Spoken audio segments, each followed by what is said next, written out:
Hello, true believers, and welcome to The Hill is Always Greener, a show where four friends have chill discussions about Sonic the Hedgehog to distract themselves from the inevitable passage of time and their own rapidly waning ability to relate to the youth. Excelsior!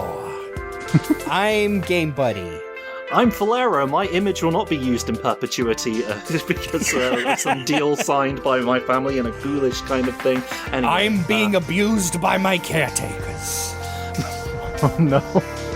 I'm RockTheJake Kirby. Damn, that's good, actually. I'm CyberLink and I work for DC now. You were poached. Well, if that very ham-fisted intro didn't clue you in, we are diving back into the world of Sonic the Hedgehog comic books. So you gotta be specific, because there's one out there called Sonic the Comic, but we're not doing that one today. Some other day! No, today we've decided to go all the way back, kind of? Okay, Sort of. I think the main reason we decided to do this was because this might be a Archie's Sonic the Hedgehog comic that a lot of Sonic fans have read, whether they intended to or not, because Sonic Firsts was included in Sonic Mega Collection. It was one of the few issues that you could read from front to back with that delicious, delicious music playing the entire time. So we thought, yeah, let's jump back and take a look at this that's something else altogether. Yes. No, this compilation. Compilation. Okay. This We're all competition compelled at this point. This compilation of some very, very early Archie Sonic stories. The first appearance of Sonic himself and his friends, the first appearance of Bunnie, Rabbot / Rabbot. I can't remember if that was ever canonized. The first appearance of Super Sonic, and the first appearance of Sonic's friendly nemesis, Knuckles. Remember to temper your expectations when you hear all that, ladies and gentlemen, because it's not as exciting as... Nah, to be fair, this was my first time reading Archie comics because of the reasons that Jeremy mentioned. Like, my first time seeing any of them were in Mega Collection with all the covers that were scrolled down for years and the ones that were suspiciously blurred out for copyright reasons. But this was the first one I actually read. It didn't... I'll say right off the bat, it didn't set a great, standard for what I have... I guess when I read it, I was like, oh, so this is what Archie comics are like. But, these are early days of Archie Sonic, and those had a certain quality to them, a certain charm to them, and maybe that will appeal to you, or maybe it won't, but I had a lot of fun looking back on this nonetheless. I mean, it is such an interesting time capsule looking back at those early days of Archie where they were, trying to split the difference between the two different TV shows that were on the air. Well, it's kind of I think we talked about it before, but it feels like Archie were given a different brief for what Saturday M was, or the ABC Sonic cartoon was going to be. I feel like it was going to be a bit more like this originally. If you watch the pilot episode, which for some reason airs a lot, in airing order versus production order, is quite late in the Saturday M's run. There's the Heads or Tails episode, which is a bit more like this, where the character designs look more like this. There's a little sillier, a little brighter, a little more cartoony. So I feel like that's what they were working with at the time, was an early idea, kind of like what we got in the Golden Books as well. Yes. Yeah, it definitely was based on that earlier idea for the show, as evidenced by the fact that there is stuff that they changed in this revision of the thing. Specifically, the main thing was they had to do a lot of art corrections, let's say, to bring things more in line. They, Sally very notably incorrectly colored, not even pink Sally at this point. She was just straight up usual brown fur, but also blonde hair, which a really off-putting shade too. No, just a bad color scheme in general. I still stand by the fact, and I mentioned this in the chat before, that I think it's a holdover from when Sally had a much different design, where she was blonde and, as Jeremy put it, Right, it's the Kiss the Fish folk. Yeah, the Kiss the Fish. Yes. Yeah, she's more like... in that art, she's more like cat or like lioness-like. It's weird. Or not weird, it's just so different from what we would get. Yeah.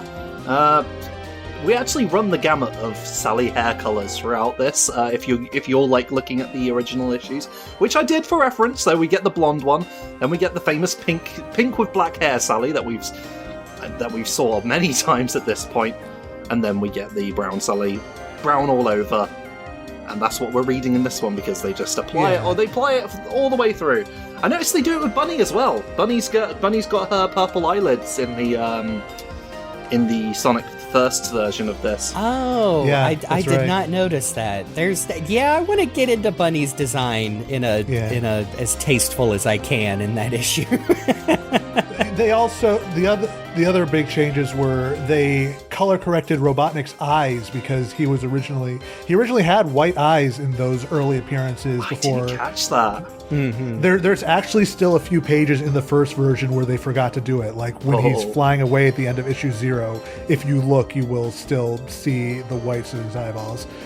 And then the other big change was they changed every instance of Boomer to Rotor. So if you want Boomers, you can only get that across the pond.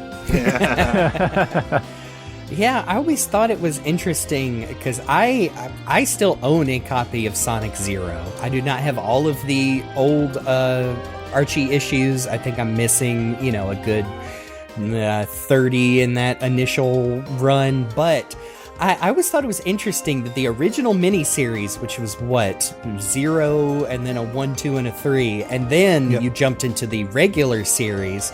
And Sonic number 1, the official number 1, not the miniseries, actually tells you how Sonic met the Freedom Fighters, and it seems more from what I remember, it seems more of a like you said, an in-between of the two cartoons and also the information that we had than this original miniseries, because that's the one where they don't even have roboticization tied down yet.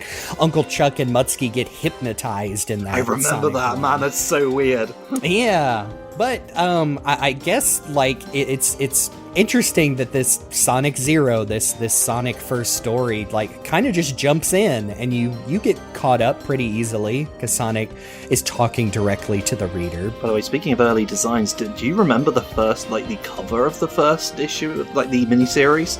Issue 0? Here it is. Now take a look at this design. There's full-on Greg Martin-y Sonic, and same for Robotnik there. That is not Siam Robotnik, that is just straight up. Oh yeah, there he is. His little, he's round. There's a bumpy-headed Robotnik. Yep. This is Sonic 0. I guess I didn't even realize this cover was also drawn by Scott Shaw. Scott Shaw! Shaw! This is before Scott Shaw was allowed to cook, though, to be fair, because this is pretty much just trying to wholesale copy the style of what was going on in the US cover art for Sonic. We do have a little bit of insight thanks to a foreword written by former editor Paul Castiglia at the start of the compilation. Basically, according to this, Sega instructed our editorial team to reflect the art and story styles of the syndicated series, but it soon became apparent from fan reaction that the Saturday morning series was the one striking a nerve. The comics soon followed suit with a mix of the two styles, but a heavier emphasis on the dramatic. And then, skipping forward, this edition is extra special, blah, blah, blah. It also offers us the opportunity to fix the inconsistencies that appeared in many early stories. As the comic series and the animated shows were simultaneously developed, the tight advanced rescheduling of the comic industry kept us from keeping up with last-minute changes made to the shows. This resulted in Sally being printed in various color schemes that didn't match her TV counterpart, as well as Rotor being referred to as Boomer. In an effort to not confuse new fans, we've made the necessary changes so the stories reflect the current continuity of these characters. Evidently those color changes and the name changes were very 11th hour from the sounds of it. Everything was moving at a sonic speed, you could say. Haha. Oh. Which, one last thing to jump in here. Yeah, you mentioned this forward is in the compilation. I did not realize that Sonic First was a collected graphic novel, before it was Yeah. a Supersonic Special number 3. That's just fascinating. I think, like you said, the only real difference is that it contains this very insightful foreword from the Paul Castaglia, who was the manager of direct sales and promotions for Archie Comic Publications. Yeah, that's cool. I looked up pictures of it. Basically, the only difference is that and like a little cover gallery at the end with the 4 covers for the issues included. Oh, and I think that's the version in Mega Collection, right? Yes. I obviously don't remember any significance about that, so that's interesting. We want to give the staff of these stories their due credit. We're going to go through. We have the original editors, or the original credits for these stories. We'll start with that. Our original editors were Daryl Edelman, Scott Fulop, and Victor Gorlick. The compilation editor was there's Freddie Gabry, J. Freddie Gabry. I remember you, Jeremy's favorite. Yeah. Managing editor, there's Victor Gorlick again, and the editor-in-chief was Richard Goldwater. I'm not here to make fun of people's names, but I remember reading Gorlick as a child and being like, what? Yeah. I'm sorry to anyone who actually has that name as a family name. Just kind of brings imagery to my head. Yep. That's like the name of that's your D&D character who got bit by a zombie 3 sessions ago. But we crack the cover on this super special compilation, and Actually, our first quite like the story. cover. Look at it. Yeah, the cover's good. Yeah, it's one of those Spaziente Harvo joints that had and Heroic Age and JD Ray. I think Heroic Age was that third party that puts that like 3D airbrushing on these covers, and it looks pretty good. I do feel like it's the kind of thing that people have gotten better at over the years. It's definitely of its time. But I don't know. I like it. It's nostalgic. It has that. The airbrush look is the kind of thing I imagine seeing on like carnival rides and stuff. Just like the really simple sort of airbrushing that anyone can do with a can. And I think it's charming. And it is very important to note that the super special version is approved by the Comics Code. I did notice that. For now. For now. Yeah, no vampires or the devil's lettuce in this book. Sorry, what were the main things about the Comics Code that they weren't allowed to do? I know there's that. Oh God, it's so stupid. If you look at like the actual, it's like no depiction of blood-sucking vampires, which is why the eventual Marvel version of Mobius only drinks plasma, and like very specific about, okay, you can have a vampire, but you have to be careful with depiction of religion. And oh man, it's nuts. It's really crazy. I have the original 1954 code criteria if you're curious. Yeah, go sure. on. Let's just do it. We got time. Crimes shall never be presented in such a way to create sympathy for the criminal, to promote distrust of the forces of law and justice, or to inspire others with a desire to imitate criminals. Scenes of excessive violence shall be prohibited. Scenes of brutal torture, excessive and unnecessary knife and gunplay, physical agony, the gory and the gruesome crime shall be eliminated. Crime shall not be presented so as to be rendered glamorous, to occupy a position which creates a desire for emulation. Policemen, judges, government officials, and respected institutions shall never be presented in such a way as to create disrespect for established authority. Da, da, da, da, da. All scenes of horror, excessive bloodshed, gory or gruesome crimes, depravity, lust, sadism, masochism shall be not be permitted. No comic magazine shall use the words horror or terror in its title. Yeah, see, if I could interject, like that is Please. where this basically came from my understanding, is there was a long-running series of like horror, mystery, sci-fi comics that were written by adults for general audiences that, occasionally were shocking, but I mean, it was literally like, it's what it said on the cover. Like, you knew it was going to be whatever, but no. And I don't remember the dude's name, but it's the seduction of the innocent guy got up there and said, oh, comic books are going to turn all of our children into, sadomasochistic commies. So we got to shut this down. But yeah, continue, Luke. Sorry, I'm just saying, like, isn't it great how things have changed now? No, because then they did the same thing with the rock and roll and the rap music and video games. It's cyclical. It happens all the time. All lurid, unsavory, gruesome illustrations shall be eliminated. Inclusion of stories dealing with evil shall be used or shall be published only where the intent is to illustrate a moral issue, and in no case shall evil be presented alluringly, nor so as to injure the sensibilities of the reader. In every instance, good shall triumph over evil, and the criminal punished for his misdeeds. Yeah. If crime is depicted, it shall be as a sordid and unpleasant activity. Scenes dealing with or instruments associated with Walking Dead, torture, vampires and vampirism, ghouls, cannibalism, and werewolfism are prohibited. I'm sorry, they're making this sound very sexy. Exactly. Apparently not that much, because profanity, obscenity, smut, vulgarity, or words or symbols which have acquired undesirable meanings are forbidden.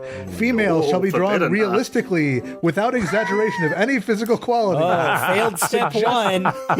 Suggestive and salacious illustration or suggestive posture is unacceptable. Ooh. Nudity with meretricious purpose and salacious postures shall not be permitted in the advertising of any product. Clothed figures shall never be presented in such a way as to be offensive or contrary to good taste or morals. Hey, you guys thought the Sega mandates were bad.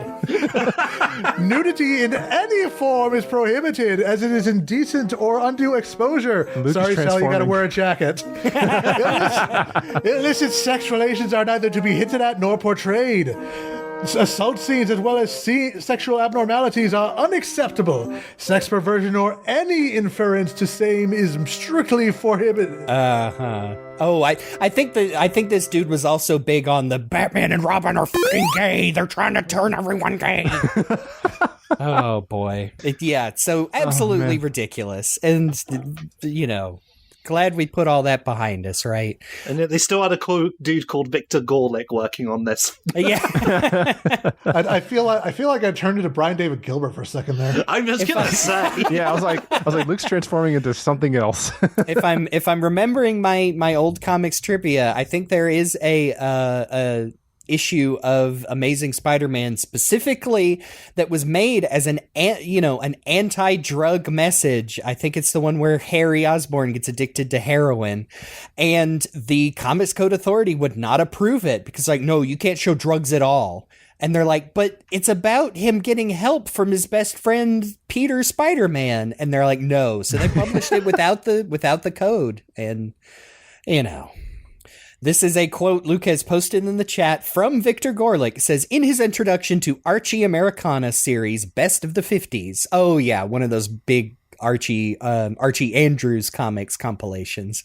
Editor Victor Gorlick reminisced about the code, writing, my first assignment as a new art assistant was to remove cleavage and lift up low-cut blouses on Kathy Keene. Oh, boy. He also wrote of Archie artist Harry Lucy that his sometimes suggestive storytelling... Oh, now is that the Archie artist that also drew, straight up porn? I think it might be. And he was one of the best. Almost cost him his job. When his penciled stories came in, the characters were dressed on one page only. The inker, a woman by the name of Terry... oh, my goodness. I'm so sorry. Senex, I think? Yeah, Terry's... what you guys said, would have to clothe them on their remaining pages. Yeah, that's gotta be the Archie artist who you look into his private collections like, oh, that's Betty and Veronica in topless leather straps. Well, we know someone in Archie was drawing pornography. Oh, probably more people than you'd think. In fact, a lot of artists, probably drew pornography of those characters. I'm sorry, internet. I did not realize that people did not start finally pushing back against the CCA until the early 2000s. Oh yeah, Marvel stopped submitting around 2001. Bongo and DC stopped submitting around 2010, 2011. It took a while before they stopped really digging deep on that. I think even Archie officially dropped it before the authority themselves dissolved. It says here Archie dropped the day after DC in January 2011. They were the only ones left at that point. Oh, Bring out those pure and chaste Archie stories. Yeah, and I mean, it was one of those where I know that Marvel had plenty of, unapproved comics that they rated themselves. They're like Max line, Punisher Max, Garth Ennis, and all that, to where they're like, yeah, we're not going to approve, bother submitting this because we know it's going to get rejected. We'll just say, yeah, this is 17 plus. So they just... they were never necessary. I will not say, they outgrew. Like, no, the Comics Code was a reactionary censorship-based thing that was established. So, again, just like the ESRB, so the government does not tell you what you can put in your comic book. But anyway, yeah, we can trim some of that rant down. But... Yeah, but you see, like, even with all of these immoral things, none of it is worse than Lanolin having a slightly bad attitude in the IDW comics now. Yeah, God forbid a woman want to be serious when talking about the fate of the world, and her unmedicated lemur friend will not sit still. Just say you hate sheep. Yeah. Say you hate sheep women with large breasts. You hated Lanolin and Garfield and Friends, and you never got over it. Oh my gosh. We're discovering the origins. Speaking of discovering the origins. Yes. We got to get in on this issue now. I'm sorry. You're welcome for that later. Don't cry for me, Mobius. The story originally published in Sonic the Hedgehog 0, the 4-issue miniseries, in February of 1993. Script by Michael Gallagher, pencils by Scott Shaw. Inks by, I'm going to say that's Jorge Pacheco, Colorist Barry Grossman, and letterer Victor Gorlick and Dan Necrosis. Oh my goodness. Some Simpsons Treehouse of Horror names. Donnie Deadman.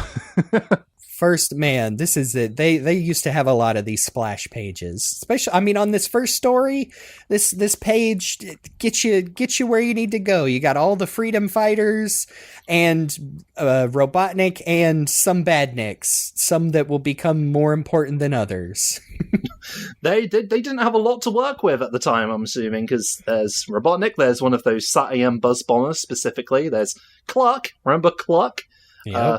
There's Crab Meat and Caterkiller, because I guess they needed to add some other ones from the games, because they were told. I guess maybe they were told, and Robotnik and his badniks. What are the badniks? I don't know. Here's a list of them from the game. And it's like, it's also interesting because this was pre-Snively. We will not see him until the very end of this compilation. Yeah, true. God, I gotta say, I love the shading grin on Caterkiller in this issue. It's such a good translation of that design. Oh, but so Robotnik is chasing Sonic in his, I guess it's his Eggomatic, his hovercraft. Yeah, and it's always weird to me whenever I see that design of Robotnik in the Eggomatic, because he does not have that in SatAM, right? He's usually just going around in that big destroyer thing. Yeah, he's got the cool looking hover cars or his big rotating gamer chair. Yeah. Yep, he is splotting and pluting Mega Mac. Now, Jeremy, I think you'll find it's Mega Muck, which is the official term for these. I'm pretty sure it was called that in SatAM as well. That's a thing. They just called it Mega Muck for some reason, I guess they didn't know what a Mac was with a K on the end. Oh, now I don't remember if Sonic says it's the episode with the robot duplicate Sally, and Sonic does get stuck, and I can't remember if he says it's Mega Mac or Muck. Mega Muck. I'm pretty sure it's Mega Muck. I'm going to assume Muck, yeah. Of course, it doesn't look like this in the comic. It does not look like the pink from Sonic 2. It's just... Yeah, no, it's like liquid cement. Yeah, it's sticky stuff that Robotnik splooshes out onto Sonic. It's poo. Phrasing. Yeah. It's... I mean, like you said, it looks like quick-drying cement right here, but the sound effects are hilarious, whereas Robotnik loudly cranks his 8-ball shifter and ploots all over where Sonic was, but he boing, jumps right over. I think the Comics Code Authority might have some words about the suggestivism in this. I know. I can't remember if it's real, that panel of Captain America throwing his shield, and it's the Nazis are like, Captain America, I command you to wank.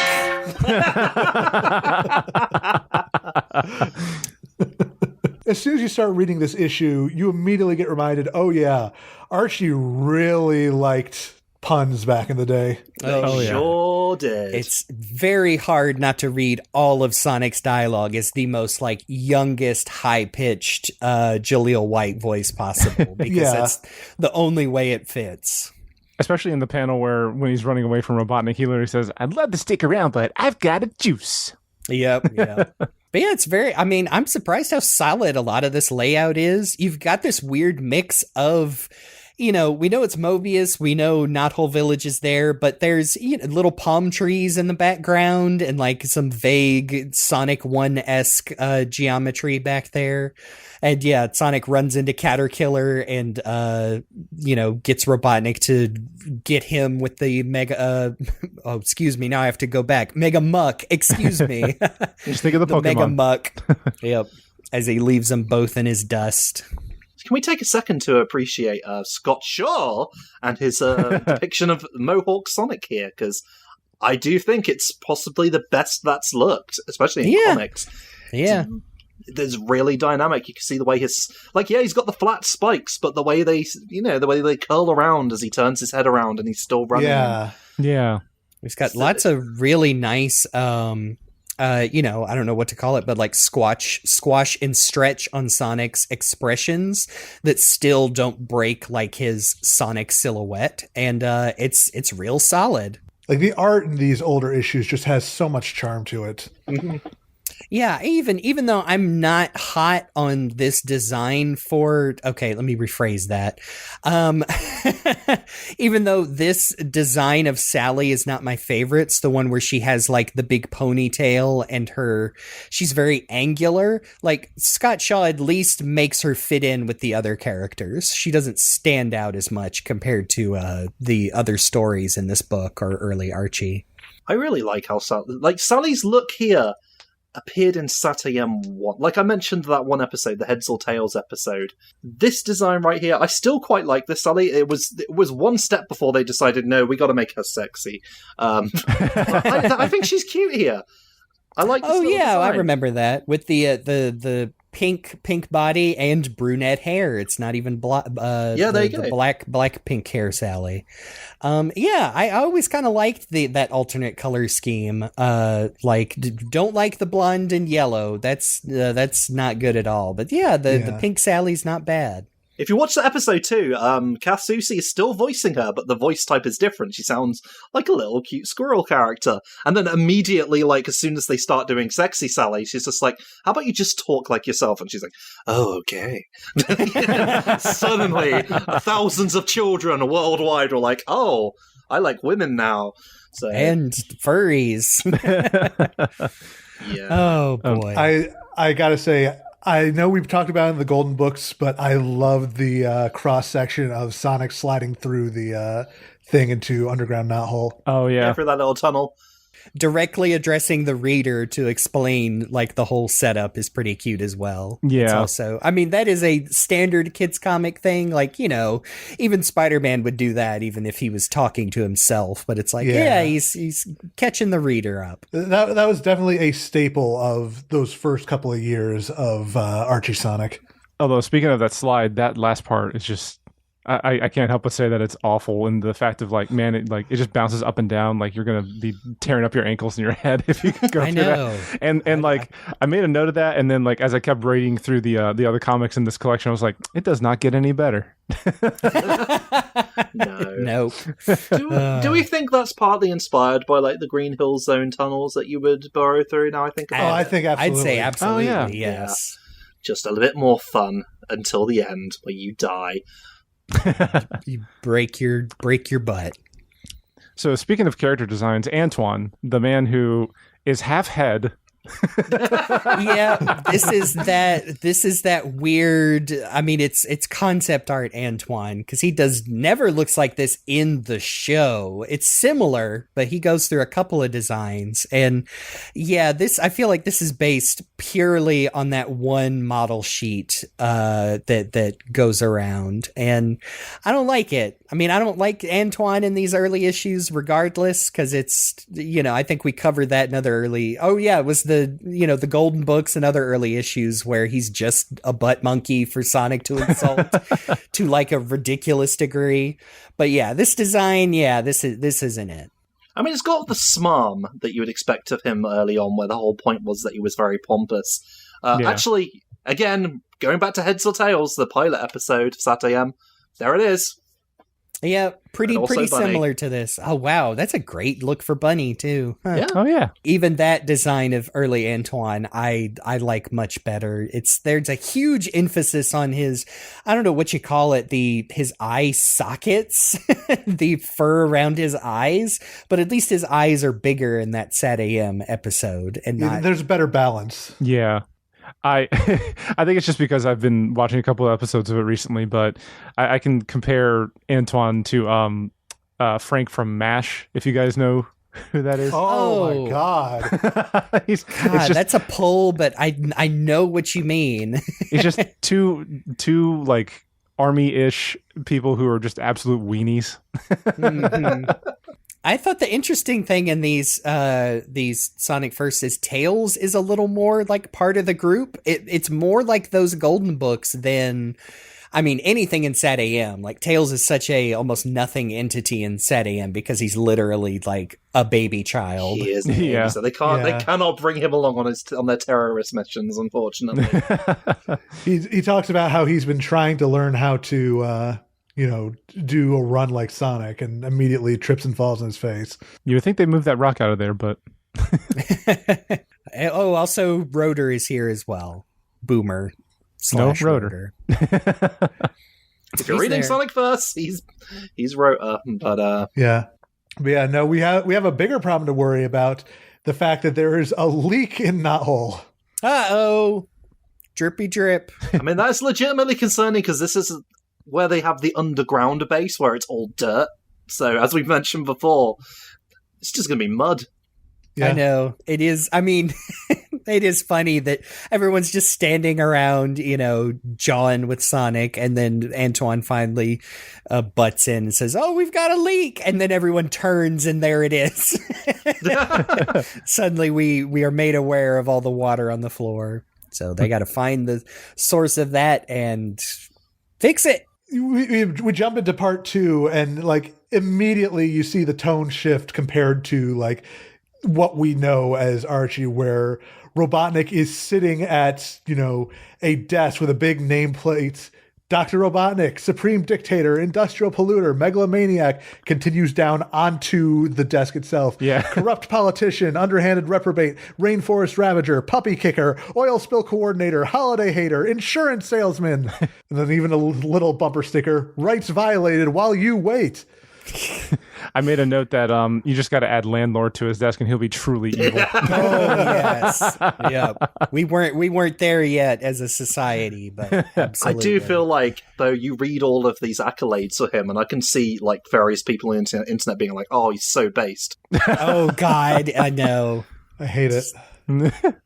This is also another early where, they were introduced, Buzz Bomber is here, but Crabmeat is here and is kind of acting as, he would act as like the Snively to Robotnik for a lot of early Archie issues, all the way up until, even past Archie 25, the Sonic CD adaptation. I remember we'd see Crabmeat in there, and then he's murdered.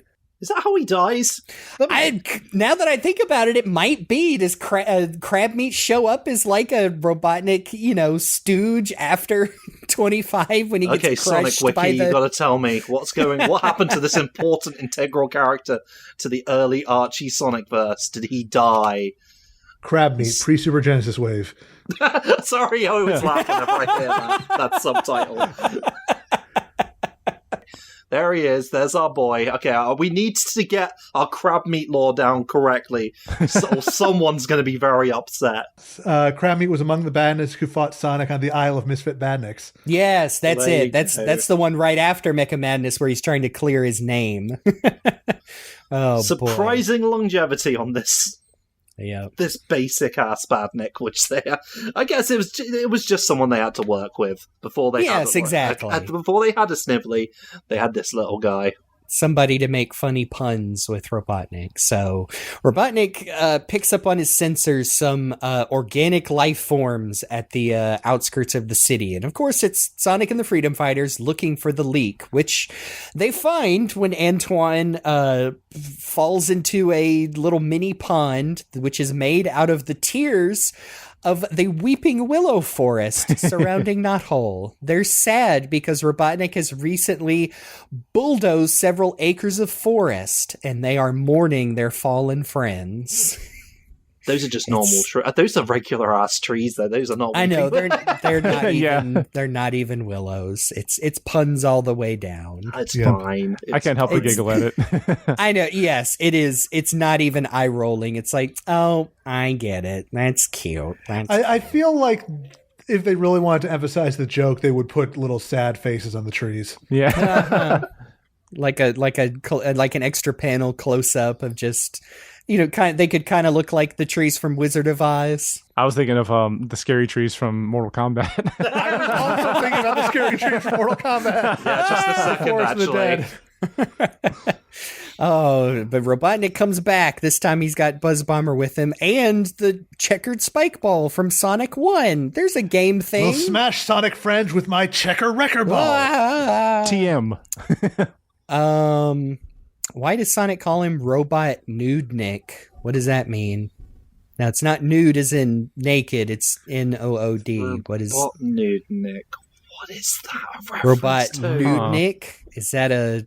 Man, you got to remember that some of these comics were written by people. Oh, it's based on Nudnik, N-U-D-N-I-K, a word for a pestering, nagging, or irritating person. Oh. See, I was about to say, like, some of these writers, their, like, biggest comedic influences when they watched, like, Three Stooges when they were children. Look, we already saw Robotnik use the word egad unironically earlier in the issue, so it's like... Some of the writing's a little bit dated and not in the usual ways. But that too. Yep. Yes. Well, Sonic leads Robotnik away to a nearby water well where he has stored one of his magic golden rings. And just before Robotnik and Buzz Bomber can blast him to smithereens, he jumps through it and uses its power to fling Robotnik's wrecking ball back on top of him. Because that's how that works. Yep. I mean, I guess maybe they're going off the 50 rings and jump into the big one at Sonic 1. Maybe. They were doing the best they could, I think. Yeah. But yes. But as Sonic puts it, when I jump through the ring like a hula hoop, Robotnik's ball will loop the loop. Okay. Yeah. Okay. Sure. We'll take it. Yep. And then Robotnik pinches on to just Buzz a little Bomber's one of his tail segments, just the daintiest grass, and they fly. But they fly with back the robot to arm. Metropolis. This is also the one page where they forgot to recolor Robotnik's eyes. Yeah. Whoops. He's just got funny little cartoon eyes. Kind of looks interesting with him, just white eyes instead of like black scleras. I know, the horrible, scary, sad AM Robotnik eyes. I mean, technically that's how he should look if we're going by actual games, but no. I know, I love we get a angry side panel of Sonic yelling at Robotnik saying, "I'll get you yet!" Old man yells at Claude. That's really good. "I'll chase you to the ends of the earth!" And then the last page is they're planting saplings in the forest so the willows will stop weeping. Yeah. But Rotor has buried Antoine up to his shoulders because he said, "Oh, saplings! I thought you said plant a sap." Fuck you, Antoine! I hate you. Which is another one of those like old humor moments where I just couldn't help but giggle a little at it. I know. At least that's like a Bugs Bunny joke. So like, these kids will know what a sap is. Like, absolutely. What a maroon. One day, Antoine is going to come out and talk about the abuse that he had to suffer under the freedom fighters. And I know. It's going to be really sad as we realize, oh no, we were laughing at him, not with him. Our heroes are villains. Sonic leaves us saying he's going to eat some chili dogs. Don't forget, that's his favorite food, kids, forever and ever. Yes. The end. Thanks for listening. No, of course, we've got more stories. We can jump right into... Oh, let me make sure I've got the credits up. Rabbot Deployment. This was originally published in Sonic the Hedgehog 3, the regular series, not the mini-series. Or the game. I think. Yes. October of 1993. This one was written by Mike Gallagher, penciled by Dave Manick, inks by John D... Oh, man. I tripped up on this one before. D'Agostino. Yes. That's how I'm going to say it. I believe.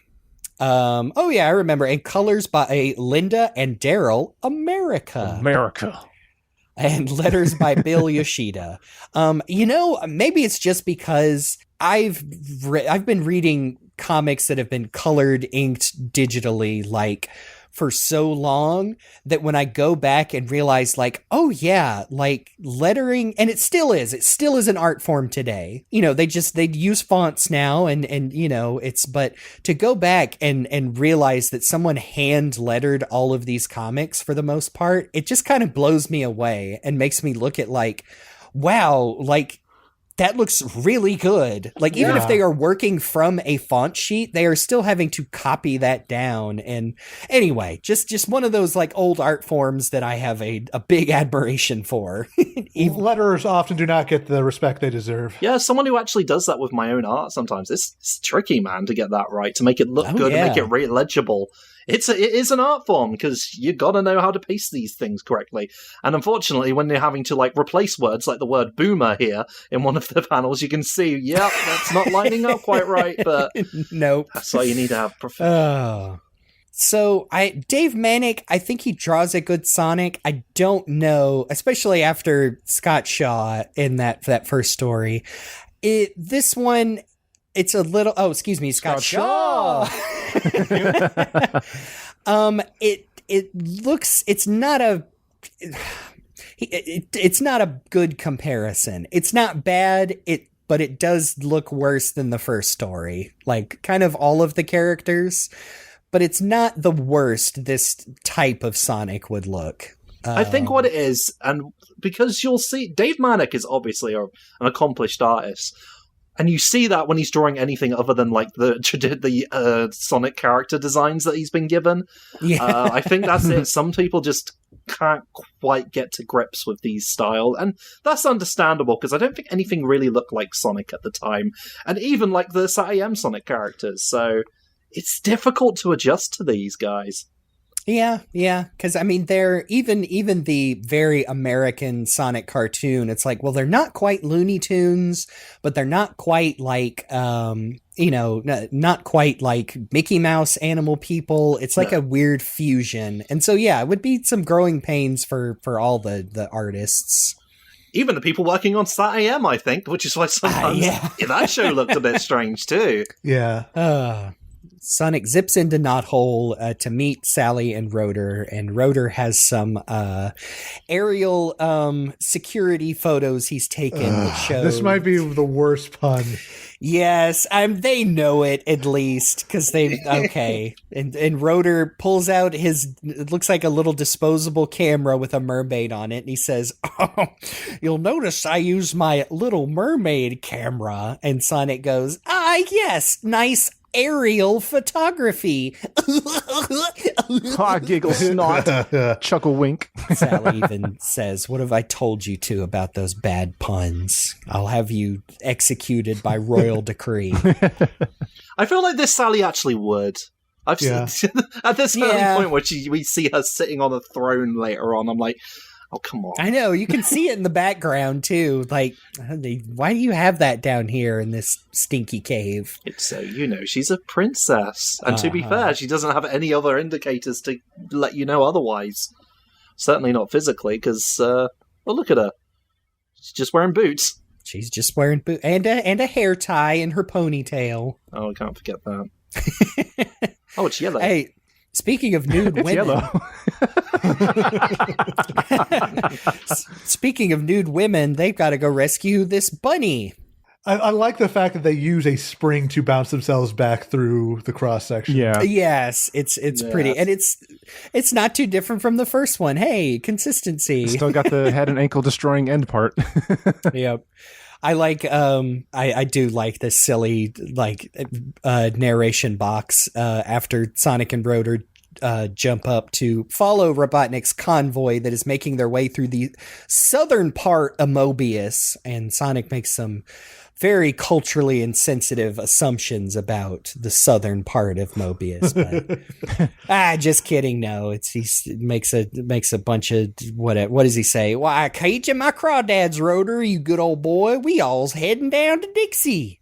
And then he calls Rotor fat. Shut up, Sonic. Oh, I love that Rotor done up in like sports gear though, just for safety purposes. Knee pads, elbow pads. It's a good look. Safety He's got first. got a skiing tether wrapped around Sonic's little pot belly so he can ride right behind him. But yep, they get there just in time to see a pair of SWAT bots plucking a southern accented rabbit person out of the carrot field. And Well, look at the little wrinkles around Sonic eyes. He looks horrified. Yeah. Oh man. Oh no, Sonic no. eye wrinkles? Yeah, what? Oh man, recurring somebody element got of the fired for that franchise. blunder. But they toss Bunnie into a bot on the spot portable roboticizer, which just looks like a U-Haul truck. I do. I want to say about the panel where they first spot Bunnie being taken up from the carrot patch, which that's good. Bunnie says, "How dare you, sir? Unhand me, you Yankee contraption." Yankee. I'm an Orioles fan.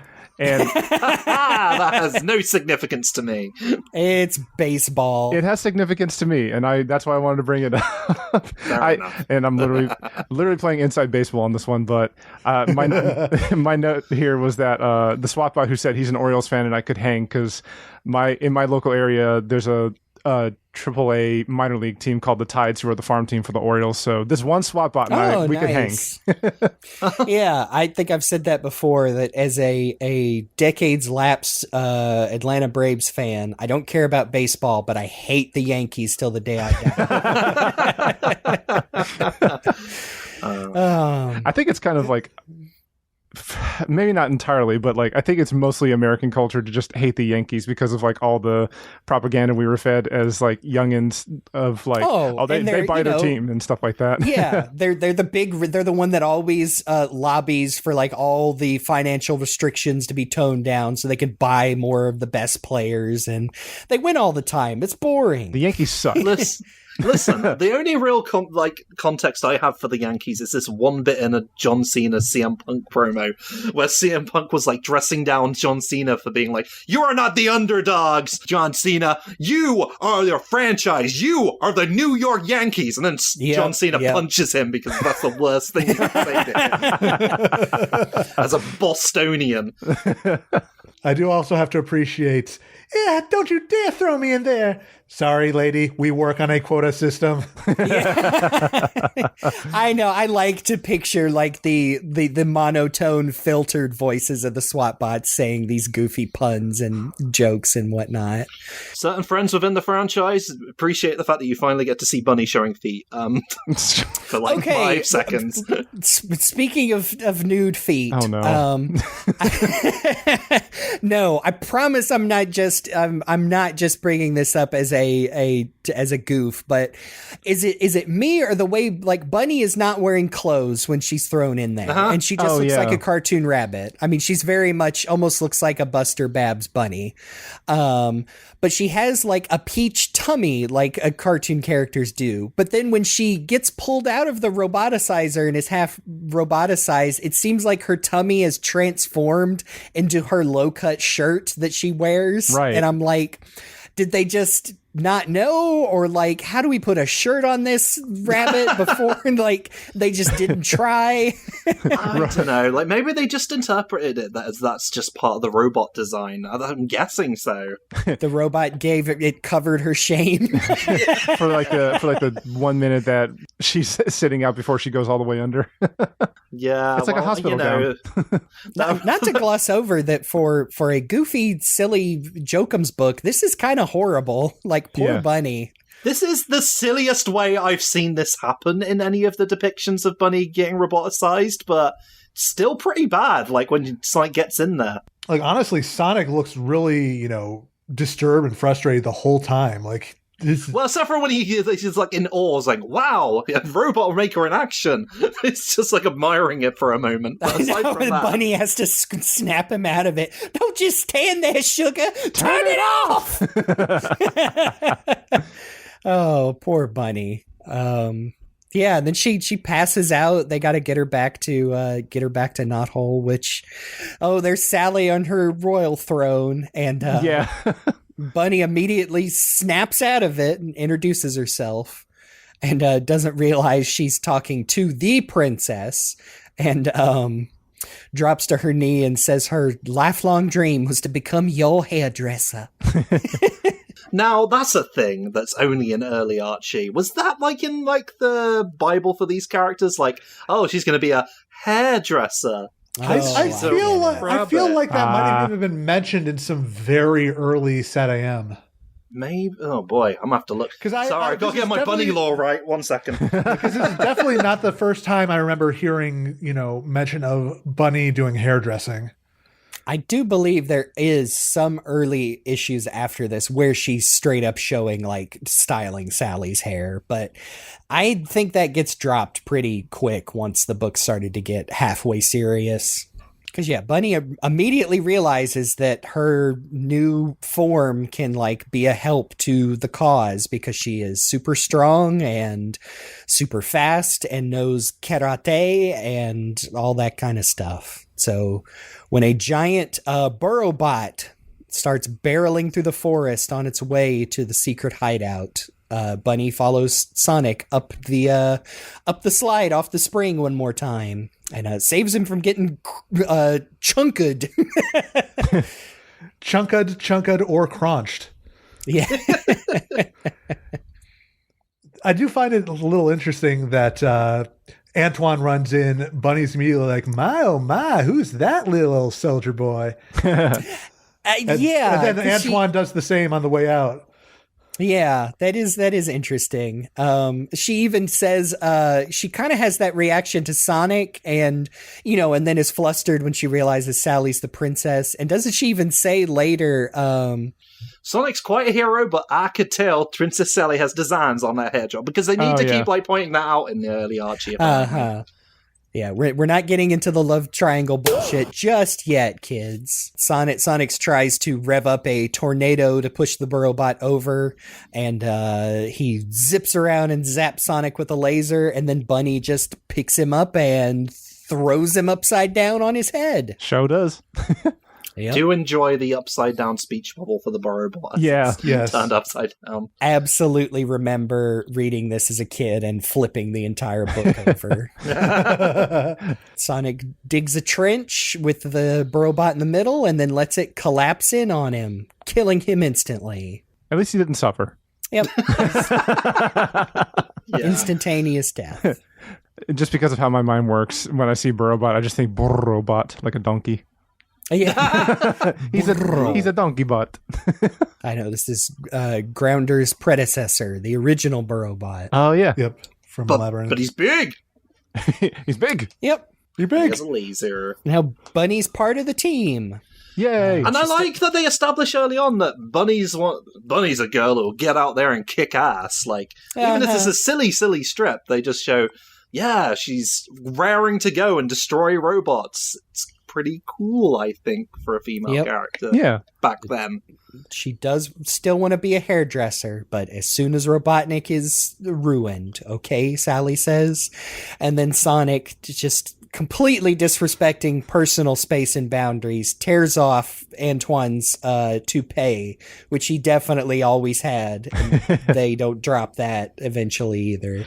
Another thing he's going to add to his Google Doc eventually. Yeah. Antoine doesn't go to therapy. He just writes a call-out post for the Freedom Fighters. Experience with the Freedom Fighters. I mean, also, that toupee still had stuck around by the time we got to the Golden Books, I remember. Yeah. Yep.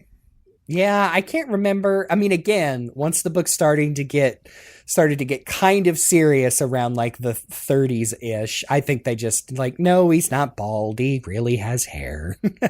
I thought that would have been pretty good representation for people who were... No, it's not, actually. It makes them a joke, so... Yeah, and I mean, he's a coyote. He still has hair. He just doesn't have hair in his head. And Sonic, I mean, Sonic's quills are hair. I mean, Rotor's also bald. Actually, whatever. yeah, wait a second. Hang on. That doesn't make sense. Yeah, why would he have extra hair on top of his hair? I know. I mean, he doesn't have like a little fluffy, like, poof of hair like Bunnie does or Sally does, but... Cannot believe this inconsistency in a cartoon comic book. And we move straight into the Lizard of Odd, which, man, unless you knew better, you would have no idea that this would be the first appearance of Super Sonic. I know, right? Hey, it's been a running joke on the podcast since like day one, but yes, finally, the debut of the best Archie character, the Universe Salamander. I mean... There's a reason we remember, like, say what you will about the Universe Salamander, and there are things to be said about it, but it does mean that this is the most memorable issue in this collection. True that. It was originally published in Sonic 4 in November of 93, so right after the debut of Bunnie. Written also by Mike Gallagher, penciled by Dave Manick, inks by Henry Scarpelli, colors by Barry Grossman, and letters again by Bill Yoshida. This is Robotnik is fed up with Sonic and vows that the next animal that he has captured will be turned into the ultimate killer robot. And so just going to take a moment, by the way, to acknowledge, like, we haven't acknowledged it here so far, but there's something we brought up in the Golden Books episode. Robotropolis is still just a bunch of generic factories. Yeah. And he's just like in a little office and like a barely furbished building, I think. I know, he literally is in like an office. I mean, it looks more like a portable office building from a construction site. Yeah, exactly. That's what I'm thinking. He just wheeled in his fanciest chair got wheeled in there on his desk, but otherwise no furbishment. Look out the window and there's the chain link fence and other little buildings, and yeah, here's SWAT just unloading a flatbed truck with a captured animal crate that's very large. I mean, look, there are other Jurassic Park jokes in this story for obvious reasons. This looks like the Velociraptor cage from the very beginning. Yeah. And they're like, "Oh, stand back, master. Careful. It's a vicious one." And then they open the door and it's a tiny salamander. Like, who goes, you know. I know. Why does he make monkey noises? I don't ook, ook. Or, you know, maybe he's supposed to be going like, I don't know, little Frank Welker squirrel noises, you know. I don't know. But Robotnik can't go back on his, You got me all excited and made me vow to create a super robot out of a salamander? But he's big for his age. Oh, yeah, and then he sentences the whole squad of SWAT bots to death. They're to go to the slag shop. Woe is us. Oh, very. Oh, yeah, I didn't even notice until now that the slag shop says no exit. Yeah.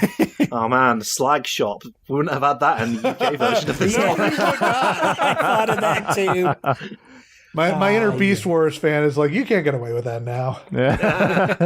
You can't say that. Tosses him into the robo machine. Yeah, we were saying like Bunnie did get roboticized, but I still feel like that concept was not set in stone by Sat AM yet. So you have, the Robo Machine or the Robot Maker. And they do just say roboticize him, so they're using the terminology, but it's just a little machine which he drops a tiny little salamander in. And I do kind of enjoy that in a sort of silly cartoon way. Yep, and then Robotnik starts sweating 10W40 oil. Because he may or may not be a robot man. I mean, I suppose technically speaking, his arms. Yeah, robot. It's not really clear. That was a big thing in the we've talked about that, I think, before. Like, Robotnik literally, even all the way up till the beginning of Endgame, the super serious story where Sally dies. There's still jokes about him, like, drinking motor oil as, like, a refreshing beverage. I've got to... Okay, so Buzz Bomber, instead of cranking up the air conditioning... hits the control knob for the size of the robot and turns it all the way up. And this is the problem with him having all these, like, these robots that don't have actual appendages trying to operate all this, like, machinery. He's got Crab Meat and Buzz Bomber trying to, like, carefully pull a lever. Oh my goodness, look at this. All right, is it just a coincidence, or is the fact that the explosion sound effect says Baba Bluey, is that, that is what that is, right? Like we said, talking about a bunch of old ass writers, like they were definitely listening to Howard Stern, so it's hard to read that as an explosion and not just Baba Bluey. Since we're also pointing out like things about Robotnik in these panels, like I'm thinking about the fact that he's freaking out over the fact that he has a large crate that got a small salamander, but then he's got a control knob in here that changes the size of it anyway, so he's just, I don't know, having a little fit about it. I know, you big baby. Exactly. No, I've actually committed to the idea of making him small now. I don't know. But yeah, he's big. He's big. He's big. He's big. And powerful. Your machine's overload has made me the strongest robot ever.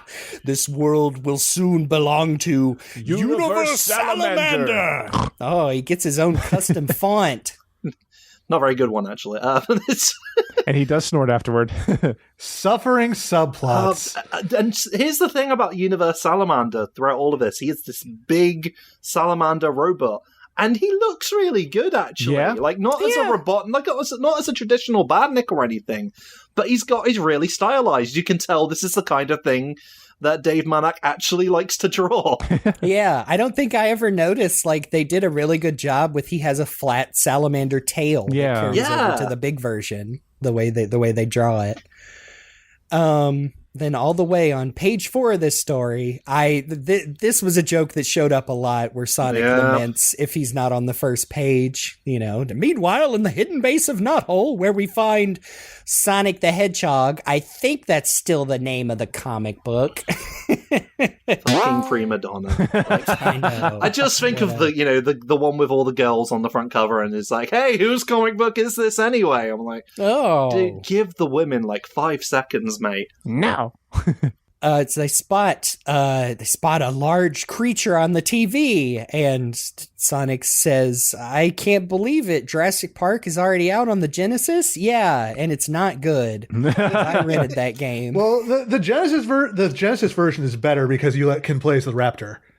Yeah, it's fine. It's just really hard and twitchy, but." Sonic made a stupid joke. But no, it's a giant lizard robot. You gotta go fight it, Sonic. And they kept the tunnel out of Knothole again, and again those head and ankle destroying Jaggeds.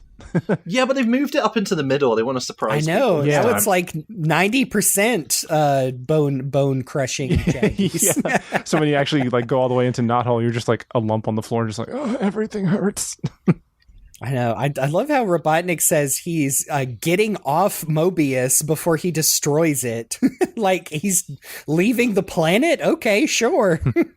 Bye. He's headed to his. No, Robotnik died on the way back to his home planet. Yeah, they should have just let him leave. Then they could have destroyed the salamander, and It almost makes it sound like Mobius is like an island or something, like a continent, like maybe on planet Earth. There's one of those furry islands. Oh no, they knew. Fairy Island, huh? That's the official canon for now. Until they change their minds again. I'm sure. But Universe Salamander is there. He's roaring. Sonic He's roaring. Yeah, roar. But not a, before the internet. Not roar, and then like... Not the fun kind of roar. Not equal sign 3, And they just straight up beat Sonic. I did just eats him, trying to chew him. I think I remember copying this panel of Sonic like trapped behind his teeth like they're prison bars. Like I think I copied that out as a kid because it's like you said, it's a solid giant T-Rex lizard design. It's kind of scary looking because he's got the red and black Robotnik eyes. Yeah. It's pretty menacing close up. Also in that That's not the part I'm looking at though. Yeah. Are you talking about the editor's note? That's a name. That's a name that has a lot of different meanings in this context. Oh, no. Oh, yeah. Yeah. Sonic says, I was really hoping this guy's name was Herbivore, which, we know is a plant eater, but also, hey, people are into what they're into. I mean, given the circumstances... it did not dawn on me until this second. Oh. Just really ironic choice of naming given the situation. Oh, and he's chewing Sonic up, so it's hard for God. I'm leaving. Moving on. So Sonic starts spinning around in the monster's jaws and gives him a bad case of gas, and he puke burps Sonic up off screen. It wasn't pretty, but it worked, Sonic said. Yeah, that's a good philosophy for Sonic to have going forward in his future. Yeah. Man. So Sonic loses against the monster of the week, and as someone who's been watching a lot of like classic Kamen Rider lately, this sort of hits home for me. I was like, oh yeah, it's just like, I mean, all TV shows are doing this sort of thing. It's like Sonic loses, but now he needs to get stronger, and how's he going to do that? Well, he's not going to have a training arc, that's for sure. He just has a panel where he says, luckily, I was recently able to collect all 7 Chaos Emeralds along with 50 rings and stash them near the star post. I hope this works. All 7 Chaos Emeralds. So they undid this to say there are a bunch of Chaos Emeralds, and then they had to fix it again later. Archie Comics, everybody. Oh, boy. I mean, I'm sure they were just, like, given a bit of, like, here's something from the game, make use of it. And to be fair, I suppose if they were told how Supersonic happened, because it certainly wasn't in the SATAM Bible or anything like that, so they just had to go with the game stuff and collect all 7 Chaos Emeralds. Sure, we haven't... Had they actually appeared in the comic up to this point, or no? First time. Okay. I don't think so, yeah. No context for him whatsoever. This has got to be the first time they slap a straight-up Genesis controller illustrated onto the panel, and Sonic says, "Hey kids, help me out! Press the buttons." I think that's so cute, though. I really like that. It is. I did it as the target demographic for this comic for sure. Yay! I'm helping Sonic. Exactly. Somehow. I'm pretty sure in the last story they say it again, but it's a tiny picture and they say, hey kids, press the button on your Genesis controller. So like, go get yours, kids. And plug it into your comic. This. And I'm sure I did run into the other room and get my actual controller. You helped Sonic. But yep, here's Supersonic. And I mean, all things considered, it looks pretty good. It looks like Supersonic. Kind of. Like I did not remember that the spikes did go up here. I sort of remember it just looking like Yellow Sonic. But no, there was an attempt here to make him look pointy. Which kind of does make it, we talked about in the Supersonic Hyper Knuckles, it's a little disappointing that they don't get Sonic's spines right in that, even if he is a lovely shade of yellow in that one. Hello.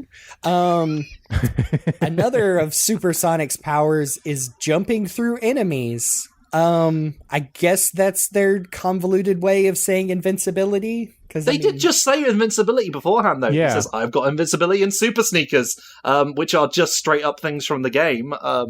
Okay, giving them the biggest benefit of the doubt. Are they talking about like iframes when you're fighting bosses and you can kind of jump through the boss? Maybe. As Supersonic? I'm sure it was something written down somewhere that they were like, oh, you can jump through enemies, sure. Thank you. Okay. Instruction book. There's a pretty funny bit where Sonic zips back to Knothole to ask for parts of the Robo Machine that they actually, it's the one that they pulled Bunnie out of. They salvaged some parts for it. And Rotor's like, oh, yeah, it's in my shop. And then everyone realizes Sonic just appeared behind them. It's pretty funny. But, Sonic uses the sizing component from the Robo Machine and just shrinks Universe Salamander down to even smaller than he was before he was a robot and threatens to murder him. No, he just does, doesn't he? Well, it doesn't show it. He says, He says goodbye in the shadows that Sorry, I read it as Sonic murders him, and that would be fine if it was just a robot, but we did establish this is an actual salamander turned into a robot. Well, I thought he was saying goodbye, like and then you see the little cloud of dust. Oh, you know what? You're right, he is running. Okay. Like a Daffy Duck, whatever, like, goodbye. Pew! For the life of me, I thought Sonic just killed him in cold blood. I didn't. Yeah, you're right. That's probably what happened. Well, he probably got killed by, I don't know, a non-anthropomorphic deer or something. Got picked up by an owl and just turned into a robot owl pellet. I forgot to point it out. One of my favorite Goofy things is characters laughing in these early comics. They say haw, H-A-W. Oh, yeah. And I think I've said it before because, you're probably familiar with Jack Chick Tracts, the very religious little comic books that would get passed around in churches. This up before, but it's great. Every evil bad character in a Chick Tract, whether it was a non-Christian or a drunk or a demon, would laugh with that same HAW exclamation point, and so it's absolutely looks ridiculous to me. Very silly. Don't be silly, Jeremy. This meets the Comics Code Authority. Yeah, exactly. The last panel is Sonic used his super speed and powers to put a whoopee cushion on Antoine's chair, making everyone think he's a stinky fart ball. That's a good way to put it. So that's the 3 for 3 so far of ending with Antoine being humiliated in one way or another. As you do. I know. Even Sally's laughing. She's trying to be polite about it. She thinks Antoine's as big of a joke as the rest of them. He farted. She was complicit. Although you will notice Bunnie's accent is typed out. Antoine does not have his annoying French accent. Yeah, I've noticed that throughout this whole thing. The closest we get is him, using a wrong word, when he says, Sonic the Hedgehog will be scavenged instead of avenged, which would become a running gag in SatAM, I think. Yeah, I think was also in those Golden books, wasn't it? Yeah, I don't remember. It's been a while, but I know for sure they were not writing out his accent at that point. I think I've said before, I'm ambivalent about that. I think it adds a lot of character to certain depictions, but it can be overdone and gets really irritating. Sometimes when it's hard to read is the worst part, I know Southern accents. You don't have to boulderdize every word she's saying. We get it. She's Southern. Just throw a y'all in there and an ain't every once in a while. But it's always funny when Professor Frankenstein and Decap Attack has a really bad German accent and says, "Oh, Vast." yes." It's funny in the thing I remember when I was a kid. Oh, you boys and your slurper cheese. So good. All right. Well, now we have come to the last story of this compilation. This Island Hedgehog, which was originally published in Sonic the Hedgehog number 13, November of 1994. Oh, a year later. The official adaptation of Sonic the Hedgehog 3. Unfortunately, yes, I think this was before the not super special, but just the 48-page Sonic and Knuckles special, which is also... Yeah, this would have been before that because this is when they first meet. Which that is also not really an adaptation of Sonic and Knuckles, but hey, whatever. This was written by Mike I do this to myself. I'm sorry. See, I'm leaving this in, so at least you know I'm trying. Like, I'm not doing that. Oh, I hope I don't butcher this name. Like, no, I'm trying, folks. Mike Kentorovic, I'm assuming Kentorovic, and Ken Penders. Who would have thought the first issue with Knuckles the Echidna, Ken Penders was like, hang on. You gotta let me in on this one. I'm feeling something. I'm feeling something here. He saw that picture of Knuckles and locked in. Oh, this one was also penciled by Dave Manick. And you'll notice we are past the Mohawk age of Sonic. He has his full head of spines for this one. Yeah. Inked by John, this guy again. D'Agostino. Sorry, thank you, fellas. Colors, once again, by Barry Grossman, and letters by Bill Yoshida. One more time, Bill. The hat trick. So we open.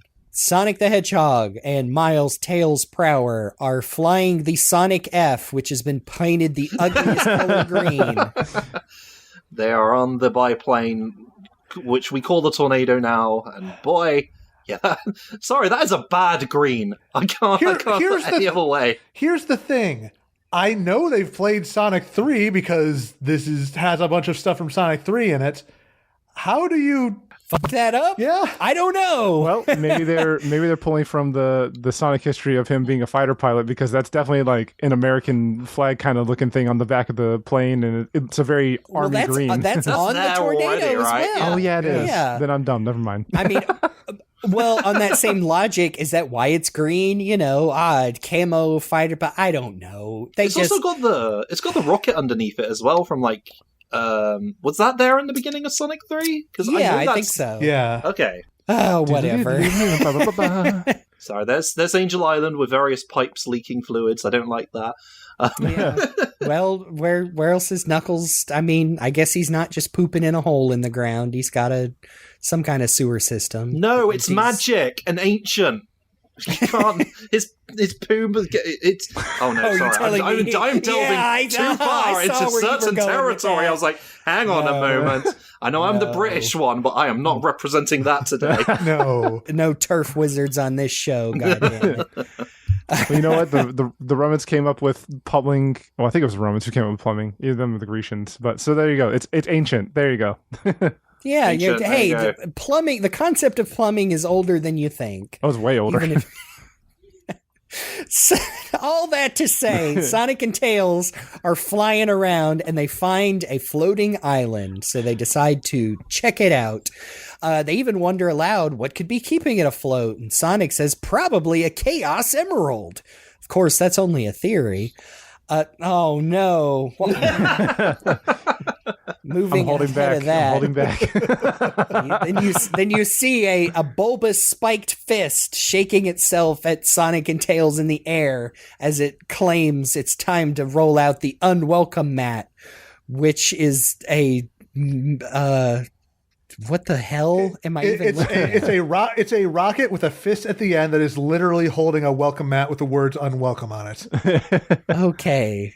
I'm trying to piece everything together, and it thwats Sonic right in the butt, and breaks the plane into 1,000 million pieces. But Tails spins up his tails and helps the duo land safely. I remember this era of them drawing Tails flying, and it just looks like he's getting them all tangled up, and they've drawn like he's like shedding hair everywhere too. Yeah. It's pretty funny. I kind of like it, actually. Oh, this little fox child is just shedding everywhere as well, but they put up with it because he can fly. But our duo is on the floating island now and get immediately attacked by something that kind of resembles the mini boss from Angel Island. Yeah, the flame breath. Yep. There he is. Looking a bit whiter than I remember. Correction, it's an assaulting batter blimp. Oh, of course. I thought that was just a silly pun. Maybe not. But, yep, they go right before they can jump in the water. Sonic takes a hit from the flame, except he's covered in a mysterious energy shield. Holy 16-bit graphics, Tails. It's their way of doing the Insta-Shield from Sonic 3, I'm assuming. They did, and the thing is, they did something very similar in the Sonic the Comic adaptation of Sonic 3 West. Yeah, but at least Sonic explained, like, he was, like, vibrating his, like, I don't know, the air around him or something. And this one, he's just like, oh no, this just happened to me. Fine, whatever. They're just trying to adapt the game as best they can. Yeah. It's just funny that STC got it basically like 99% right. Like, yeah, that's what it is. Sonic is, extending his attack to the double spin attack or the insta shield, depending on which manual you're reading. But this was also a joke I would see a lot, and I think it's in a lot of Looney Tunes and old cartoons. Sonic tells Tails, hit the drink. But Tails says it's not even Saturday night, which I guess was traditionally when you'd finally take a bath if you were a filthy child growing up. Oh, sorry, 50s. I thought you meant like drinking as in booze. Yeah, that's what I thought too.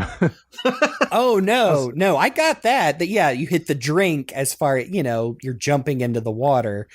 I guess I don't think that's a double entendre here, but I see what you mean. No, I meant you'd only bathe once a week. Like, I guess that used to be a thing.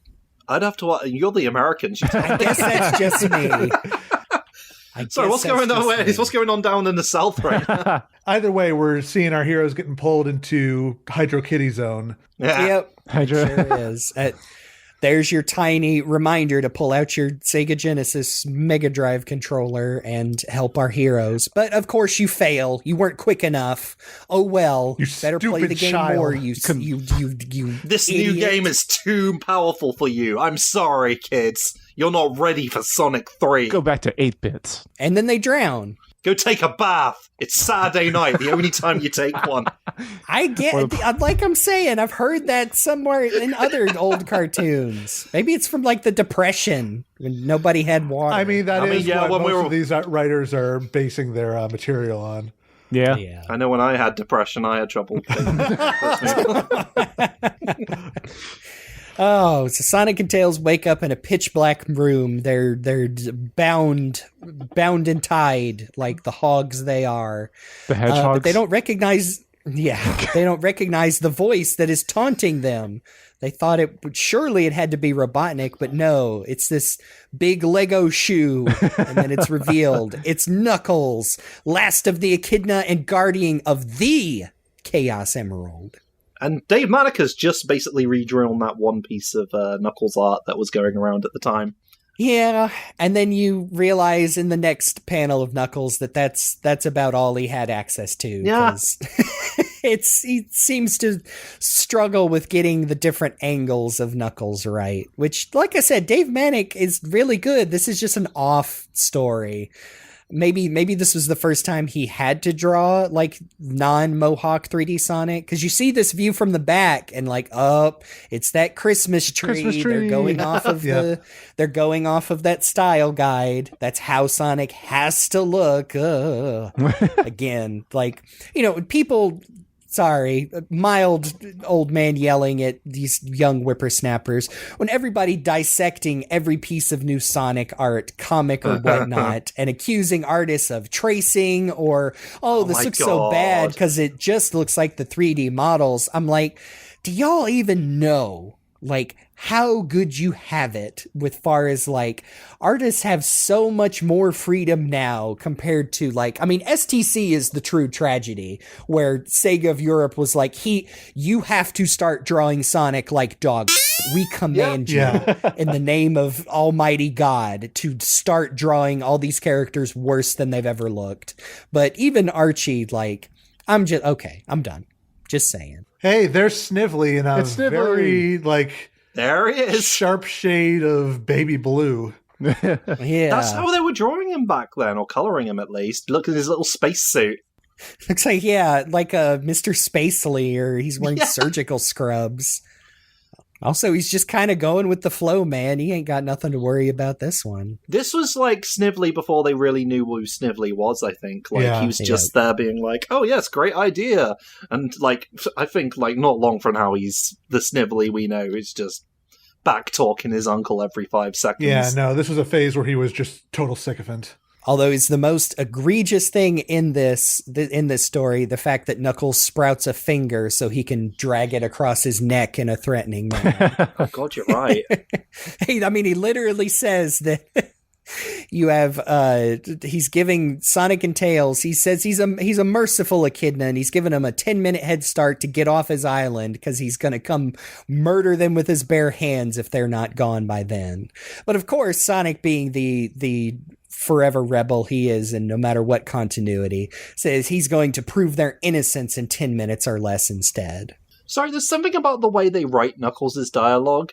They use some like contractions and stuff. I feel like they're trying to make him sound like some sort of American. Like, I don't know enough to really pin it down. You said that last night, so I kept that in mind.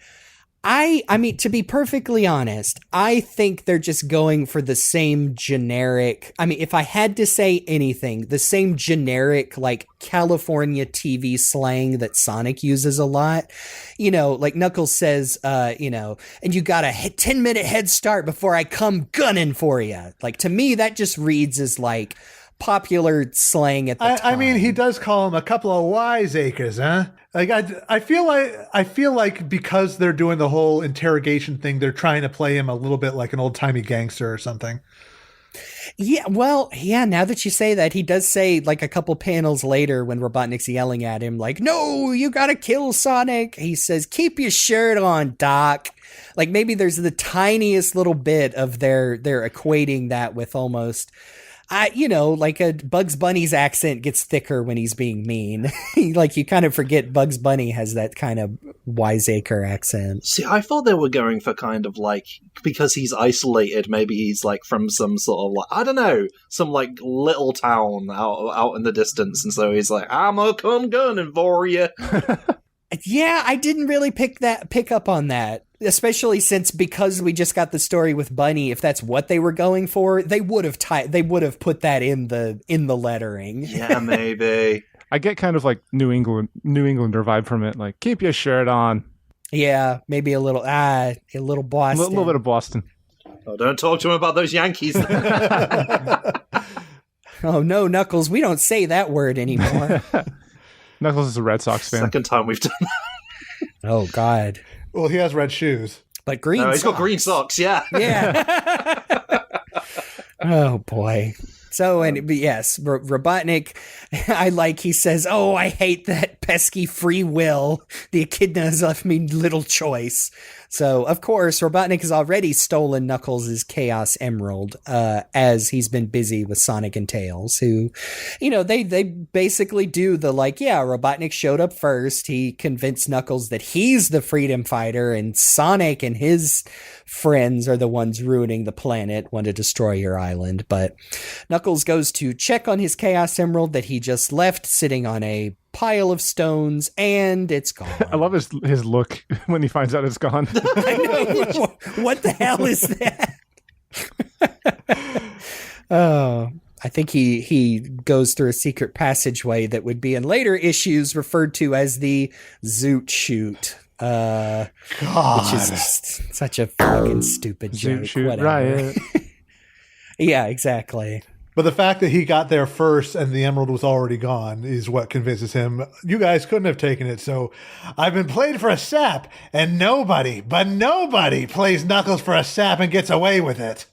Yeah, okay, now I'm really seeing what y'all are pointing out, that there is a little bit of a cartoony gangster thing going on with Knuckles. Nobody plays Knuckles for a sap and gets away with it. I want Robotnik dead! I want his family dead! I want his robots dead! I want him dead again. But before Robotnik can blast off back to Robotropolis, Sonic zips by with a whoosh and steals it right out of his grubby robot hand. That's a great set of two panels. I know, yeah. Oh, yeah. Yeah, it really is. Uh-huh. He looks horny for that green emerald.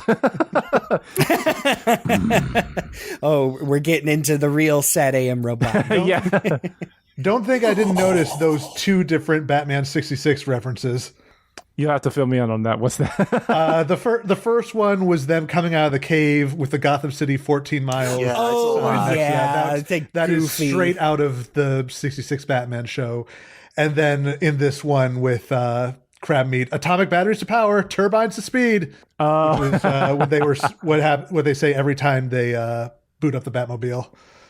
That's pretty. Yep. Like we said, there's a very certain generation of writers working on these funny books. Yep. But Sonic and Knuckles United cannot be defeated. They destroy all of the SWAT bots, and Robotnik still manages to get away on his very goofy looking rocket ship. For a second, I thought it was supposed to be the flying battery, but then it zooms out and it's just a big rocket with Robotnik's mustache on it that literally hops, skips, and jumps away from the island. Hey, look, Knuckles is gliding. Yeah. Yeah. Oh no, he's just diving out, but it looks like he's gliding. We'll take a glide. They would get to that eventually. But luckily, even though Knuckles destroyed their ugly green biplane, he did pick up every single piece, so Sonic puts it back together, lickety-split. And they take off, That Hedgehog's one palooka that'll keep you running. Still. Okay, you're 100% right, Chief. I have this funny feeling I haven't seen the last of those mugs. I just, it's finally fallen into place for me when you say that. Like in TV shows and cartoons, if a guy was called Knuckles, he was probably a gangster. Yeah. I remember like an episode of the Flintstones, there was this guy who was called Knuckles, and I was like, oh, like the echidna. Oh no, he's just a big mobster man, caveman. With with all the revisions they did to these issues, they didn't take out this last narration box that says, "Is Knuckles friend or foe? Sonic and Tails would like to know. Check out upcoming issues for further details." I do not want to check out upcoming issues because I know where this is going. If you come back in 70 plus issues, you'll get to see his toes. It is so funny seeing Knuckles portrayed in this way, knowing where that whole arc goes. Yeah. Yeah, knowing that Penders was like partially penning this, I had not heard of Mr. Mr. Mike Kontarovic on this book until revisiting the story. I wonder what else he wrote. Well, he was definitely on a bunch of other Knuckles stories working with Penders, like later on. Like I remember he was on, I think, some of the backup stories we read from I think Mecha Madness. Yeah, from some of the original like Knuckles miniseries content. Yeah. When he was he there for when like... Mammoth Mogul got punched in the dick? I guess I forget, that's on me. I get Penders blind sometimes when I see Knuckles in an Archie book, forgetting that he did not have full reign for quite a while. Yeah, no, he was a co-writer with Penders like up through issue 38, I think. And then he mysteriously disappeared. It says here, writer on multiple issues up to 38, co-written with Penders. Knuckles miniseries, co-written. Princess Sally miniseries, co-written. Oh God! Some single issue books, including Sonic and Knuckles and Super Sonic vs. Hyper Knuckles, all co-written. I can't remember. Did we talk about the Sally miniseries, which was obviously a vehicle to like, hey, Sally's a very popular character. Let's give her a miniseries. Except the way the story turns out is she doesn't actually do anything because it's revealed at the end that she's a robot duplicate. And so the entire adventure has been nothing but her duplicate. And she shows up in the last issue to be like, that's not me. It's like, way to go, guys. Way to put your female character's best foot forward there. Wasn't Jeffrey St. John in that a lot? Yes, that's where he gets that's just introduced, I believe. Waste of time. God. Bruh. So that's Sonic Verse. Yep, it sure is. Like you said at the top, this was a pretty delightful revisit of some fairly harmless and humorous Archie Sonic stories. Like, I think we've said that with other, like, if you're going back to these comics, you gotta know what you're getting into. And we absolutely do at this point. So it's much easier to take it for what it is and just, a funny animal book in the vein of funny animal books of that era. Yep. Yes, with a little bit of the Sonic the Hedgehog video game in there. Literally. Just a little. The Genesis controller and everything. I think it's probably a tie, as much as I talk him up, like a very memorable character, that Universe Salamander. But I think it's a tie between the Bunnie story and that one for the ones I genuinely super like. Those would be the two that I would be, leaning towards as well. Although I think that, gun to my head, I think I do like the Universe Salamander story better, just because it is so relentlessly silly. Yep. And hey, Supersonic. Yeah. He's always cool, right? For the most part. Just that last Knuckles one is just the art's real messy, and now I cannot believe I didn't pick up on it until they're absolutely writing Knuckles as like a Goomba Palooka. That's that freaking Sonic. No, Goombas are the other guy. Yeah. He got hit with the Devolve Ray. Crap me. But I mean, that first story ain't too bad either. Yeah. As far as I remember getting my copy of Sonic Zero for my, I want to say it was my 10th or 11th birthday. And it is still in 4 layers of plastic protection and, just remembering the memories of only reading it a few times because I didn't want to damage it. That's awesome. And it's, it's worth about maybe $40 now, but whatever. I mean, I will say this. If this was going to be somebody's introduction to Archie comics as a whole, I would rather them read this than some of the others in that middle stretch of the run. Yeah. Yep. At least they didn't start with Endgame or something. Oh gosh, yeah. Imagine if that was readable in Sonic Mega Collection instead of Director's cut, the full one. Sally's fucking dead. While that music is going the whole time. Bing bong, bing bong. Oh, standing tall to the window. Man. This one of my possibly my earliest experience with Archie. Not what I was expecting, because I remember a friend of mine was telling me about Archie from a distance, back when I was in college. He's like, "Oh yeah, it's so badass now. Antoine, he has an eye patch now, and everything's really dark and edgy and cool." I'm like, cool. Okay. Sonic fucks. Yeah, and and that wasn't appealing to me, but this is a bit more appealing. It's fun. It's certainly not what the comic would end up being. It's just looking at the covers in the Mega Collection, I sure got the impression, this is not what this comic ends up being. Oh, yeah. I can't remember. Don't they go all the way up past issue 100 in that? Yeah, gallery, they are up to, I think it goes up somewhere in the 130s or 140s. Wow. Yeah, because I remember, I knew the comic, but even back then I remember thinking oh man, Green Knuckles is going to confuse so many people.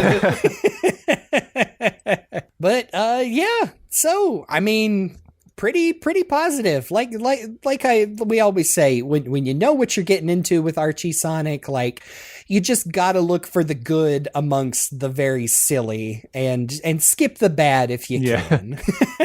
I definitely enjoyed reading through these again, and as I was reading through them on the computer, I remembered back in the day with the Sega or the Sonic Mega Collection, going through the Sonic First comic, because of course, as we've been saying, it was readily available on there, and it just reminded me of those days of just the Sonic comics, this is so cool, and good memories. And I definitely think that Sonic First is a good collection of the Sonic comics to get people into it, and especially to get them accustomed to that early Archie cheesiness.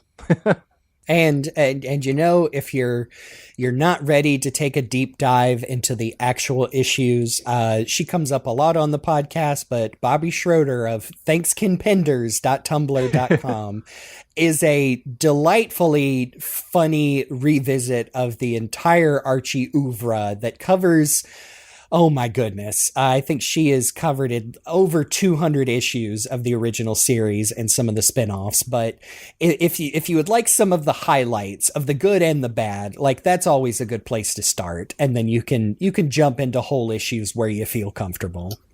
I do have a lot of fondness for this particular, like these days right now, I do have a certain degree of fondness for this like pre-Satiem, not quite there yet stage of Archie, and just like this in general. Like the Golden Books was kind of its own thing in itself, but it was doing the same sort of stuff.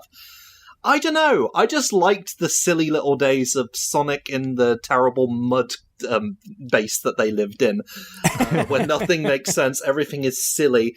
Snively is there, but he's not quite Snively yet. Crabmeat has a weird amount of significance, and Boomer's just... I'm sorry, I called him Boomer, so, you know... Boom! Rota was Boomer, goddammit, and I don't care what anyone says. And his original voice does sound like Nicolas Cage.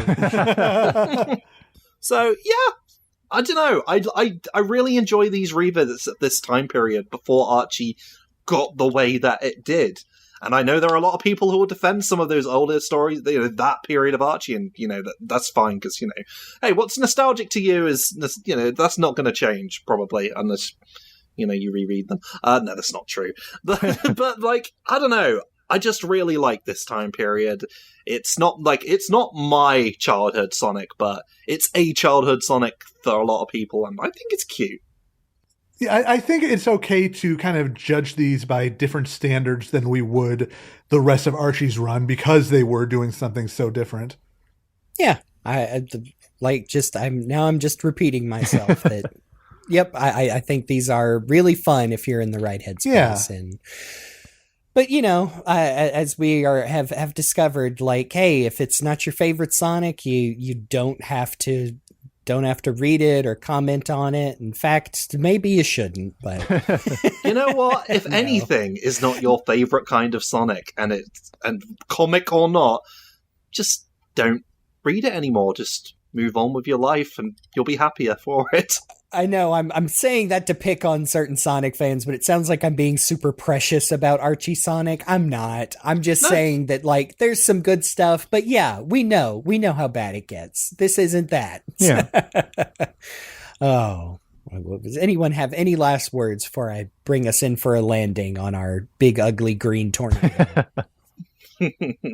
It's funny that this is how we got to like finally cover the beginning of Archie, technically. It was not until the internet I realized that, man, a lot of people have also read this because of Sonic Mega Collection, which brings me back to, like, I know it just came up in our conversation with Scott Kaisernecko, but what a different Sonic world we'd live in if they had included the OVA on Mega Collection 2.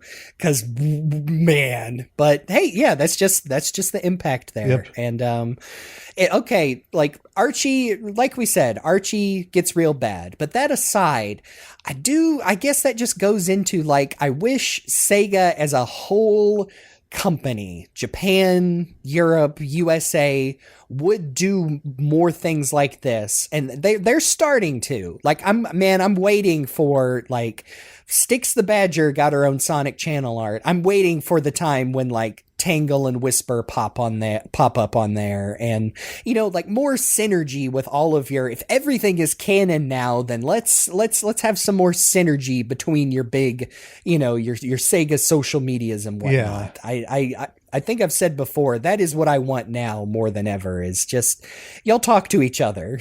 Please. It is still kind of sad to me that we're getting like a Teenage Mutant Ninja Turtles comics anthology with new stories from all different eras of the Teenage Mutant Ninja Turtles comics, including the Archie one. And yeah, I do understand that some people will look at that and be like, why can't we have that for Sonic? Well, so many reasons, I'm afraid. Yeah. I mean, the closest and best we could get was, you know, carrying over the late stage Archie team mostly to IDW, and yes, getting the legendary those folks from STC to work on that 900th Sonic's adventure. And yeah, it's just, yeah, what are you gonna do?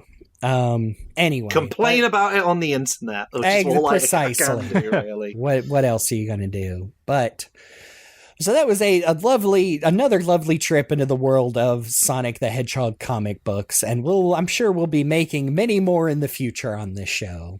But until then, you can find us around social media and the internet under Sonic F Series on YouTube and Sonic F on various social medias.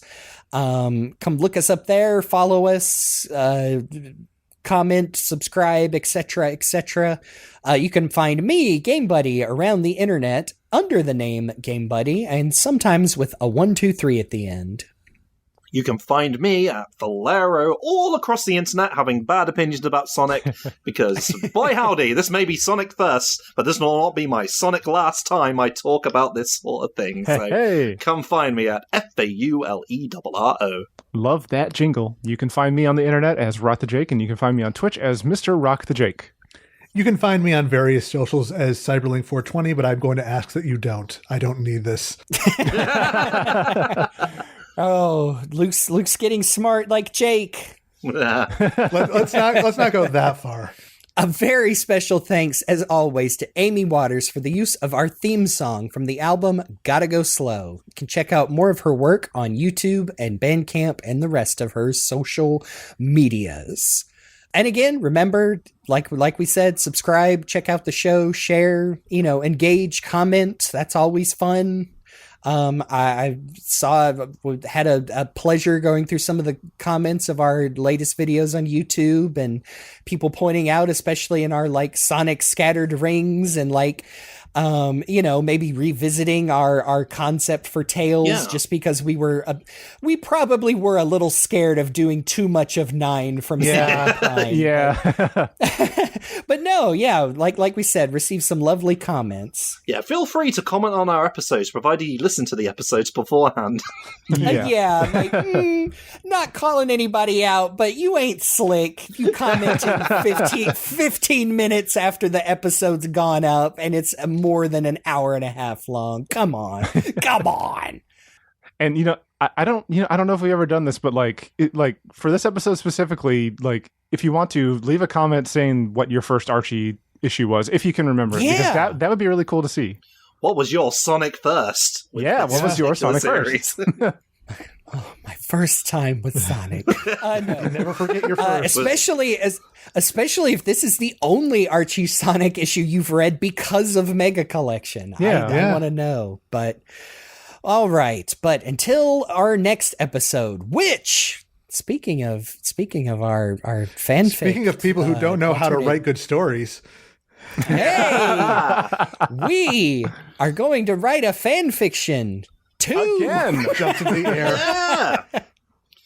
Oh man, I'm so excited. We had so much fun last time, and I'm ready oh my gosh, yes. We've something refined really the ridiculous. format. We hope we've got a really good, super special secret guest to sit in with us on that episode. Ooh, we'll see. But yes, we are absolutely looking forward to that again, and can hopefully make through it under 3 hours once more. No promises. But until that time, I have been your host today, GameBuddy. I have been Faulerro. I'm RockTheJake. And I'm CyberLink, and stop trying to be funny. You're failing. Oh, you got me. This has been The Hill Is Always Greener, and we'll see you on the other side, because I'm dead. Oh no. You palooka.